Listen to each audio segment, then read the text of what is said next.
Odisha state labour cooperative society पक्षरु आज तमांडो स्थित मुख्य कार्यालय रे एक सांबादिक सम्मेलन आयोजित हो जाइछि। एही सांबादिक सम्मेलन रे संस्थार उपरिस्थ अधिकारी समेत संस्था द्वारा नियुक्ति पाइथिबा ओडिशार विभिन्न जिला स्तरीय और ब्लॉक स्तरीय कर्मचारी माने योगदान देइथिले। सांबादिक सम्मेलन माध्यम रे संस्थार कर्मचारी माने संस्थार आभिमुख्य स्पष्ट करथिले। एथिसहित संस्था द्वारा प्रदत्त विभिन्न नीति नियम विषय रे आलोचना करथिले। संस्था विरुद्ध रे जो माने अपप्रचार करुचंती तथा संस्था को बदनाम करने को चेष्टा करुथिबा अपप्रचारकारी मानक विरुद्ध रे दृढ़ आईनगत कार्यानुष्ठान नियाजिबो बोली संस्थार कर्मचारी माने स्पष्ट करथिले। अतीत रे मध्य संस्थार फोन नंबर को फोन करी धमक देउथिबा व्यक्ति विरुद्ध रे तमांडो थाना रे लिखित अभियोग होइथिला। एने तमांडो थाना पक्षरु एक मामला मध्य रुजु होइछि।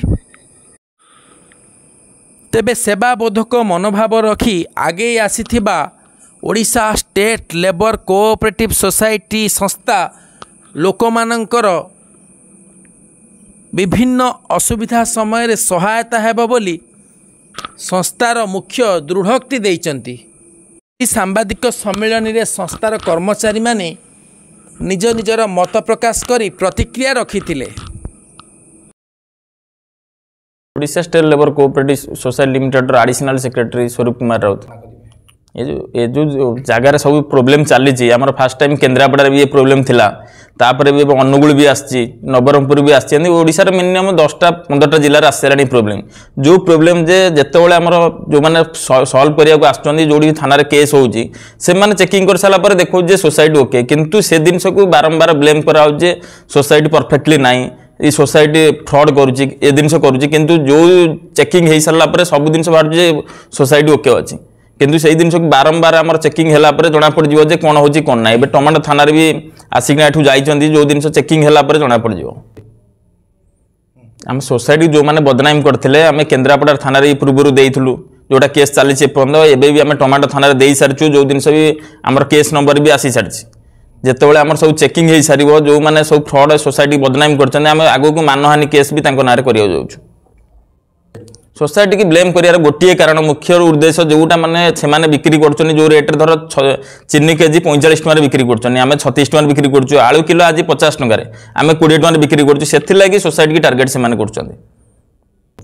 आमर गोटे उद्देश्य रही जेहेतु माने पिला जो माने सब बेकार बेकार युवक युवती अच्छा रोजगार देवा आउ केमी लेबर माने जो माने गरीब लोकर अच्छा केमी कम जो मैंने 3000 टकर खाऊँ केमी 1800 ରୁ 2000 टका भितर हम से जिनस आम जो जिन कम करुँ से विफल करा लगे बहुत चुक्रांत गोष्ठी लगी जाइए।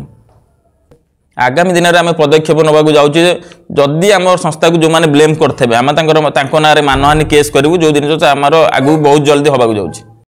ना हूँ प्रसन्नजित मंडल मु Odisha state labour cooperative society CEO post काम करुँच। देखो आमर सोसाइटर उद्देश्य हूँ साधारण लोक लेबर श्रेणी लोक मानू केमी आमर 2 पैसा बंचो आम से उद्देश्य आम सोसाइटी काम करुँच। एवं आम सोसाइटी एवं गोटे योजना चलाई प्रत्येक पंचायत प्रत्येक ब्लॉक लेवल आम दुकान जो खोला हो किराणा दुकान से दुकान रे आम सब सामान को रिहाती मूल्य देवा चेष्टा करुँ दौचु कम रेट दौचु एवं आमर केते एमती लोक अच्छा जे कि आम सोसाइटी को बदनाम करने बहुत किसी सजेस्ट चलाउछंती। आम एबे आम जोटा काम करुछु जदि आमको किए कौन सी लोक जब आमको किसी असुविधा कहे आम से लोकों ऊपर आईनगत व्यवस्था नेबु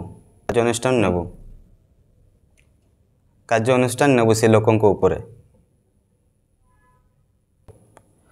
आम Odisha state labour cooperative society को जदि नेक्स्ट जो असाधु लोक मैंने जदि किसी आम उपर किसी भूल कहे आम ता उपरे आईनगत ये व्यवस्था आम करूँ।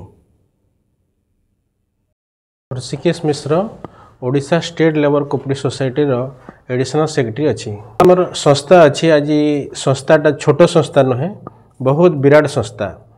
आज डेट्रे देखा गले आमर प्रत्येक डिस्ट्रिक्ट रे 10,000 20,000 30,000 नहीं 50,000 मध्य आमर मेंबर अच्छा जोटा कि लेबर श्रेणी लोक आज डेट्रे आम सोसाइटी थ्रू अनेक सुविधा तांको दौचु बेनिफिट दौचु जो बेनिफिट की से माने उठाउछंती प्रत्येक प्रोडक्ट आम 15 ରୁ 50% पर्यंत दौचु। गुजबटा देखंतु जो असाधु श्रेणी लोक अच्छा आम जो सोसाइटी जो बेनिफिट गुड़ाक आम लेबर श्रेणी लोक मान दौचु ना से माने सही पारु नाहांती। जो डेट्रे आम तांको अनेक सुविधा दौचु ना से सुविधा गुड़ाक अनेक लोक बेनिफिट पाउछंती। आउ एई भलिया जदि से माने असाधु व्यक्ति प्रत्येक जगार देखा जाउछि आमे मध्य अनेक जगार थाना पुलिस करि सारिछु। आगामी दिन जदि ए भलिया जदि बाहरुछंती ना आमे तांकर उपरे कड़ा जवाब देबु एवं आईन रो आश्रय नेबु। नहीं आमे जो कौन से सामान रे जो डिस्काउंट दौचु 15 ରୁ 50% जाए ता सहित आम इन्शुरेंस भी प्रोवाइड करछु। ये जो इन्शुरेंसटा दिया होछि आमे ऑलरेडी बहुत गुड़ा केस रे देई सारिछु एक्सीडेंटल मेडिकल ट्रीटमेंट बेनिफिट आउ ता सहित बहुत गुड़ा डेथ केस रे भी आमे देई सारिछु। ये जो सुविधाटा लोक देखुछंती बहुत